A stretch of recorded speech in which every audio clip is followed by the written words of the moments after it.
किताब के बहाने ही सही, लेकिन अब एक दूसरे पर वार पलटवार का सिलसिला, उसकी शुरुआत जो है वो हो चुकी है। अब कोई किसी को बख्शने के मूड में नजर नहीं आ रहा है। अब हर कोई ये साबित करने का प्रयास करेगा जम्मू कश्मीर की राजनीति में कि भाई हम विरोध में थे, ये विरोध में नहीं थे, या भाई इसने समर्थन किया, हमने समर्थन नहीं किया। लेकिन ये प्रश्न काफ़ी सारे हैं। एएस दुलत ने एक तरीके से मधुमक्खी के छत्ते को छेड़ दिया है। अब मधुमक्खियां किस तरीके से कहां कहां किसको डंक मारती हैं, उसी की हम राय लेंगे, प्रतिक्रिया लेंगे अपने तमाम मेहमानों से। मैं स्वागत करना चाहूंगा हमारे पैनलिस्ट का। हमारे साथ इस वक्त आपके टेलीविजन स्क्रीन पर अमित रैना जी हैं, कश्मीरी पंडित हैं। शेख, आपका स्वागत है। शेख ओवासे जी हैं, प्रवक्ता जम्मू कश्मीर एनसी का। आपका भी धन्यवाद, शुक्रिया आपका, आपने समय निकाला। संदीप त्रिपाठी हैं हमारे साथ, नेता कांग्रेस के। आपका भी धन्यवाद, आपने समय निकाला। चलिए मुद्दे की शुरुआत कर देते हैं और रिएक्शन यहाँ पर ले लेते हैं। सबसे पहले एनसी का यहाँ पर शेख ओवैसी जी, आपसे मैं पूछना चाहूँगा। अब एक बात ये कि वो ठीक है, नेशनलिस्ट का तारीफ करी उन्होंने, तारीफ भी करी है बाकी के स्टेटमेंट्स जो देखा जाए, लेकिन 370 को लेकर जो पहले कह दिया, अब उसका क्या रिएक्शन है? अब आप विरोध कर रहे हैं और उमर अब्दुल्ला कह रहे हैं कि भाई ऐसे दोस्त हों तो फिर दुश्मनों की क्या जरूरत। एक रिएक्शन आपकी तरफ से भी तो बनता है। नहीं, देखिए, उन्होंने खुद से जस्टिफाई कर दिया अपने स्टेटमेंट को, पहले ही बोल के कि उस किताब में ऐसा कुछ है नहीं, क्योंकि अभी तक वो मार्केट में आई भी नहीं है। और आप अभी सही फरमा रहे थे कि एक मुझे तो लग रहा है कि पर्सनल नोट पे एक पब्लिसिटी स्टंट, काफी अच्छा पब्लिसिटी स्टंट हुआ है। सारा media coverage free of cost मिल रहा है इनको इस चीज को लेके कि एक चुटकुला डाल के, जिससे वो किताब में ज्यादा इंटरेस्ट हो लोगों को और वो लोग वो किताब कल के डेट पे परचेज करे।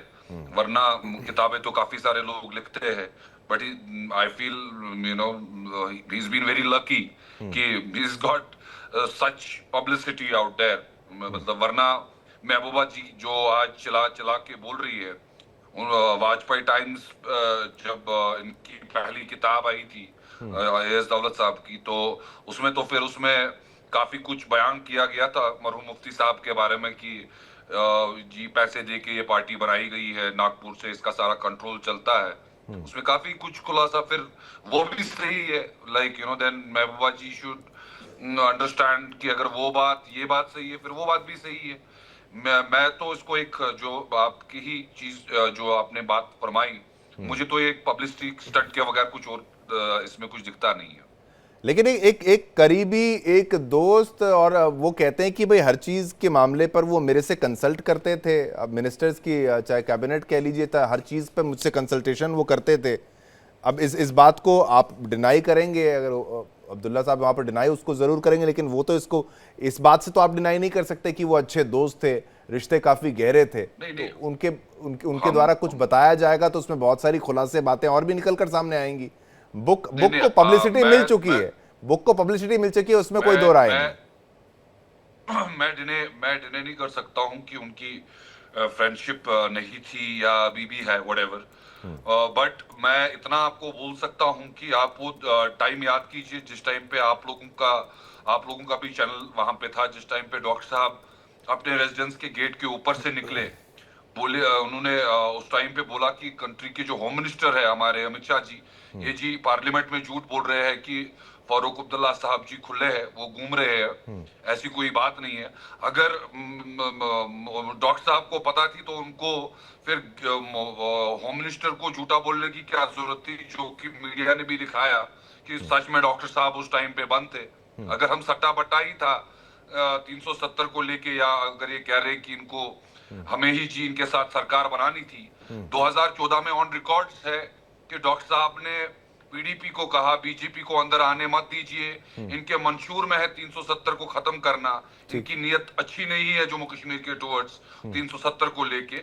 आप एक काम कीजिए, जो एमएलए हमारे पास है आप लीजिए, आप सरकार बनाइए, हमें कोई ना मंत्रालय चाहिए ना कुछ चाहिए, बट बीजेपी को दूर रखिए, इनके मैनिफेस्टो में है 370। फिर डॉक्टर साहब को क्या जरूरत पड़ी थी उस टाइम पे बोलना? यहाँ से महबूबा जी बोल रही है कि 2014 में जी उमर साहब अमित शाह जी से मिलने गए 3 से 4 बार। देखिए, ये इनको बेसिकली, आपको भी पता है, जो पीडीपी की जो अभी क्या मैं कहूँ, पॉलिटिक्स जो अभी चल रही है, जो छवि है ग्राउंड पे, वो लोगों के सामने है। मतलब उनको लोगों ने आईना भी दिखाया, 3 सीटें हैं उनके पास कुल, जो उन्होंने जम्मू कश्मीर के साथ प्रॉमिस करके उनके वोटों के साथ गद्दारी की उन्होंने। जब बोला उन्होंने 2014 में कि हमको जी बीजेपी को दूर रखना है और आप हमें वोट डालिए, इनके मंशूर में है कि 370 खत्म करना है, अगर बीजेपी वाले आए तो ये खत्म करेंगे। फिर वही पीडीपी वाले जिन्होंने बीजेपी को वेलकम किया, उनके साथ सरकार बनाई और 370 भी खत्म करा दिया। तो अब महबूबा जी का रोना, यहाँ पे लोग जम्मू कश्मीर में पॉलिटिकली काफी अवेयर है, every household I could tell you. So this is nothing, what people are making out कि एस दौलत जी ने जी अब ये कमेंट दे दिया कि जी 370 जी डॉक्टर साहब ने कहा था कि, लेकिन मुद्दा वही आ गया 370 को लेकर भाई। अब वो दौर और फिर उसमें कांग्रेस का विरोध और बाकी पार्टियों के विरोध, आपकी पार्टी का विरोध, हर पार्टी का विरोध। लेकिन अब इस तरीके के खुलासे तो ये समझ में आता है कि भाई बाहर तीर कमान जरूर चल रहे होंगे लेकिन अंदर दिल सभी के मिलते हैं। चलिए इस पर और भी रिएक्शन हम ले लेते हैं। चलिए संदीप त्रिपाठी जी, आप भी एक रिएक्शन दे दीजिए। पहले मैं ऑपोजिशन चाहता हूं कि पहले वो अपनी बात को रखे। एक तो एस दौलत जी की तरफ से जो बात कही गई कि भाई वो नेशनलिस्ट हैं, फारूक अब्दुल्ला को लेकर वो जो बात कही गई, फिर वो कहते हैं कि भाई जो एक रिपोर्ट सब मीडिया में आने लगी कि भाई 370 को लेकर उनका मन ये था कि ये उसके एब्रोगेशन के फेवर में थे कि भाई हटा दिया जाए, लेकिन फिर आते हैं कि भाई नहीं, वो बिल्कुल मैंने वैसा नहीं कहा। लेकिन एक बात उन्होंने ये भी कह दी कि मुझे कॉन्फिडेंस में नहीं लिया गया, अगर मुझे कॉन्फिडेंस में लिया जाना चाहिए था, हमसे मशवरा कर लेते, सलाह कर लेते। तो तर्क क्या निकलता है इस बात का भी? त्रिपाठी साहब, आपका रिएक्शन। भाई पहली बात तो हम लोग कश्मीर में विपक्ष में नहीं, सत्ता में है। तो ये सवाल भारतीय जनता पार्टी के महेश वर्मा से पूछना चाहिए कि फारूक अब्दुल्ला नेशनलिस्ट है, राष्ट्रवादी हैं या नहीं है, क्योंकि ये तो चिल्ला चिल्ला के कहते हैं कि भाई वो तो नेशनलिस्ट है नहीं। तो अब क्या मानते हो आप? अब नेशनलिस्ट मानते हो या नहीं? अगर नहीं मानते हो तो इसका मतलब है कि दौलत जी की बात को वो डिनाई कर रहे हैं, पहली चीज। अब दूसरी चीज सर, शिवम जी, फारूक अब्दुल्ला जी ने क्या क्या कहा है वो मैं अक्षर सा बोल देता हूं ताकि दर्शकों के बीच बात क्लियर हो जानी चाहिए। वो जो भी आपने कहा मंत्रालय के संबंध में, उन्होंने कहा कि वो दावा करते हैं कि मैंने हमेशा उनकी सलाह मानी, जबकि ये सही नहीं है। मैं खुद फैसले लेने वाला व्यक्ति हूं, ना कि किसी का मोहरा। इसमें इतनी गलतियां हैं कि मैं बयान नहीं कर सकता। अफसोस है कि अगर वो मुझे दोस्त कहते हैं तो दोस्त ऐसी बातें लिख नहीं सकता। जब मैंने 1996 में हुकूमत बनाई तो वो किताब में लिखते हैं कि मैंने उनसे पूछा कि किसको मिनिस्टर बनाऊं। वो किताब में लिखते हैं कि छोटी हुकूमत बनाना, अगर उन्होंने यह कहा होता तो मैंने 25 मिनिस्टर कैसे बनाए होते। जो मेरा कोटा था वो भी बात गलत है। मैं उनसे क्यों पूछूंगा? सरकार तो मुझे चलानी है, पहली चीज। अब आते हैं सर, दूसरी बात उन्होंने 370 के संबंध में कही। 370 के संबंध में उन्होंने स्पष्ट बताया कि जब ये सारी प्रक्रिया चल रही थी तो वो चाहे वो जेल कह लीजिए, चाहे होम अरेस्ट कह लीजिए, तब वहां पे थे। अमित शाह जी ने सदन में झूठ बोला था, जो कि पूरे मीडिया ने दिखाया, तो वो भी बात उनकी गलत है। अब आते हैं सर, थोड़ा सा अभी जो बात आई कि जो है चर्चा, बिल्कुल सर। अब देखिए, मीडिया अटेंशन कौन नहीं चाहता। आज हम लोग डिबेट कर रहे हैं इस पे। मैं इसको डिबेट और डिस्कशन दोनों के दायरे में रख रहा हूं कि भाई मैं चलिए इस पर क्या विवाद, ठीक है, वो दोनों तरफ की बातें हैं। यहाँ पर हम कहेंगे कोई इसमें कंट्रोवर्सी ना डाल के आपकी बात रखें। संदीप जी आप बोलिए कंप्लीट करिए। हाँ जी सर, डिबेट अभी शुरू नहीं हुई। हाँ नहीं, तो ये तो फायदा उनको फायदा मिल रहा है इस बात का ना। चर्चा हो रही है, डिस्कशन हो रहे हैं, उस किताब के बारे में लोग जानेंगे।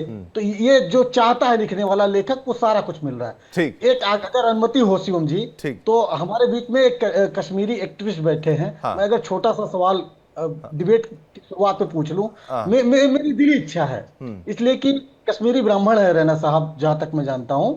तो कश्मीरी ब्राह्मण के नाते मैं जानना चाह रहा हूं कि मोदी जी जब से आए हैं 11 वर्ष में, सर क्या वहां पर लोगों को कॉलोनी या जो घर वापसी थी, क्या कुछ हुई है? क्या दर्शकों को जरूर बताइएगा। चलिए ठीक है, चलिए आपके सारे पॉइंटर्स यहाँ पर ले लिए। हाँ नहीं ठीक है, बिल्कुल बिल्कुल आपकी बात है। वो अब पिछली सरकार में क्या हुआ, इस सरकार में क्या हुआ, इतना आसान अगर वहां पर होता तो क्यों ना कर दिया।